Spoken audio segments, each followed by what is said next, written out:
Assalamualaikum warahmatullahi wabarakatuh. Perkenalkan, nama saya Ismatul Alfia, NIM 2121069. Di sini saya akan memaparkan sedikit materi tentang pemikiran tokoh pendidikan yang ada di Indonesia, yaitu Ahmad Dahlan sebagai tugas UTS Ilmu Pendidikan dengan dosen Ibu Dian Rifiyati, MSI. Yang pertama ada biografi Ahmad Dahlan. Kiai Haji Ahmad Dahlan lahir di Yogyakarta 1 Agustus 1868.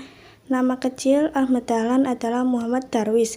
Ia merupakan anak keempat dari 7 orang bersaudara yang seluruhnya saudaranya perempuan, kecuali adik bungsunya. Ia adalah pendiri Muhammadiyah, termasuk keturunan yang ke-12 dari Maulana Malik Ibrahim, salah seorang yang terkemuka di antara Wali Songo, yaitu pelopor penyebaran agama Islam di Jawa. Silsilahnya tersebut ialah Maulana Malik Ibrahim, Maulana Ishaq, Maulana Ainul Yakin, Maulana Muhammad Fadlullah, Sunan Prapen, Maulana Sulaiman, Ki Ageng Gibrik, Dameng Jurung, Jurung Sapisan, Dameng Jurung Juru Kapindo, Kyai Ilyas, Kyai Muridatlah, Kyai Haji Muhammad Sulaiman, Kyai Haji Abu Bakar, dan Muhammad Darwis Ahmad Dahlan. Riwayat pendidikan Ahmad Dahlan. Pada umur 15 tahun, ia pergi haji dan tinggal di Mekah selama 5 tahun. Pada periode ini, Ahmad Dahlan mulai berinteraksi dengan pemikiran-pemikiran pembaharu dalam Islam, seperti Muhammad Abduh Al-Faghani, Rashid Ridho, dan Ibnu Taimiyah. Ketika pulang kembali ke kampungnya, tahun 1888, ia berganti nama menjadi Ahmad Dahlan. Pada tahun 1903, ia bertolak kembali ke Mekah dan menetap selama 2 tahun. Selanjutnya ada konsep pendidikan Kiai Haji Ahmad Dahlan. Selain sebagai pahlawan nasional Indonesia, Kiai Haji Ahmad Dahlan adalah dengan rakyat Indonesia yang pada saat itu terjajah oleh Belanda. Belanda telah menghancurkan kehidupan umat Islam dalam hal perdagangan dan politik. Keadaan umat Islam pada waktu itu menyimpang dari ajaran Islam. Di antaranya adalah khurafat, bid'ah, tahayul, dan yang lebih buruk lagi adalah gencaran kristenisasi. Dengan keadaan umat Islam yang semakin bodoh, miskin, dan terbelangkai akibat pemerintah Belanda, Ahmad Dahlan sangat tersentuh. Selain keadaan yang di atas, pendidikan di Indonesia juga lemah, sehingga saat sulit untuk menandingi misi Kristen. Oleh sebab itu, Kiai Haji Ahmad Dahlan terpanggil untuk memperbaiki sistem Islam yang bebas dari khurafat, tahayul, dan bid'ah, dan tetapi berdasarkan Al-Quran dan hadis. Maka oleh karena itu pula Ahmad Dahlan fokus untuk meningkatkan pendidikan di Indonesia. Pendidikan Islam menurut Ahmad Dahlan seharusnya dilaksanakan berdasarkan landasan yang kuat. Pendidikan harusnya menjadi prioritas yang utama untuk membangun umat. Selanjutnya, upaya untuk mengaktualisasikan gagasan ini, maka Ahmad Dahlan memiliki konsep pemikiran tentang pendidikan, yaitu yang pertama ada tujuan pendidikan. Ahmad Dahlan berpendapat bahwa tujuan pendidikan yang sempurna adalah melahirkan individu yang utuh, menguasai ilmu agama dan ilmu umum, material dan spiritual, serta dunia dan akhirat. Bagi Ahmad Dahlan, kedua hal tersebut merupakan hal yang tidak bisa dipisahkan satu sama lain. Inilah yang menjadi alasan mengapa Ahmad Dahlan mengajarkan pelajaran agama dan ilmu umum, sekaligus ilmu material dan spiritual dunia akhirat. Yang selanjutnya, materi pendidikan.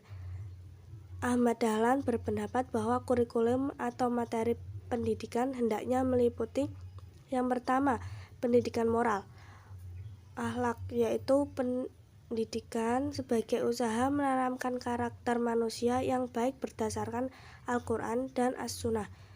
B. Pendidikan individu, yaitu sebagai usaha untuk menumbuhkan kesadaran individu yang utuh, yang berkesinambungan antara perkembangan mental dan gagasan, antara keyakinan dan intelektual, serta antara dunia dengan akhirat. C. Pendidikan kemasyarakatan, yaitu sebagai usaha untuk menumbuhkan kesediaan dan keinginan hidup bermasyarakat. Terus pemikiran tentang pendidikan yang ketiga, ada metode pendidikan. Metode lembaga pendidikan yang didirikan Ahmad Dahlan berbeda dengan lembaga pendidikan yang dikelola oleh masyarakat pribumi saat ini. Metode pembelajaran yang dikembangkan Ahmad Dahlan bercorak kontekstual melalui proses dialogis dan penyadaran. Contoh klasik adalah ketika beliau menjelaskan surat Al-Ma'un kepada santri-santrinya secara berulang-ulang sampai santri itu menyadari bahwa surat itu menganjurkan upaya kita memprihatinkan dan menolong fakir miskin dan harus mengamalkan isinya.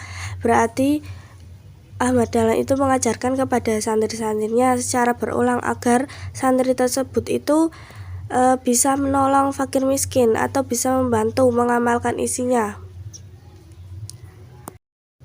Yang terakhir ada peserta didik. Ahmad Dahlan adalah pendiri Muhammadiyah.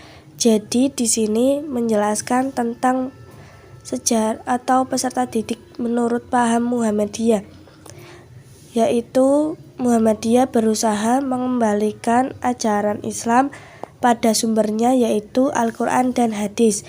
Muhammadiyah bertujuan meluaskan dan mempertinggi pendidikan agama Islam sehingga terwujud masyarakat Islam yang sebenarnya. Untuk mencapai tujuan itu, Muhammadiyah mendirikan sekolah-sekolah yang tersebar di seluruh Indonesia dalam dunia pendidikan dan mengajarkan. Muhammadiyah telah mengadakan pembaruan pendidikan Islam. Modernisasi dalam sistem pendidikan dijalankan dengan menukar sistem pondok pesantren dengan pendidikan modern sesuai dengan tuntutan dan kehendak zaman. Pengajaran Islam diberikan di sekolah-sekolah umum baik negeri maupun swasta. Muhammadiyah telah mendirikan sekolah-sekolah baik yang khas agama maupun bersifat umum. Metode baru yang diterapkan oleh sekolah. Muhammadiyah mendorong pemahaman Al-Quran dan hadis secara bebas dan oleh para pelajar sendiri. Tanya jawab dan pembahasan makna dan ayat tertentu juga dianjurkan di kelas.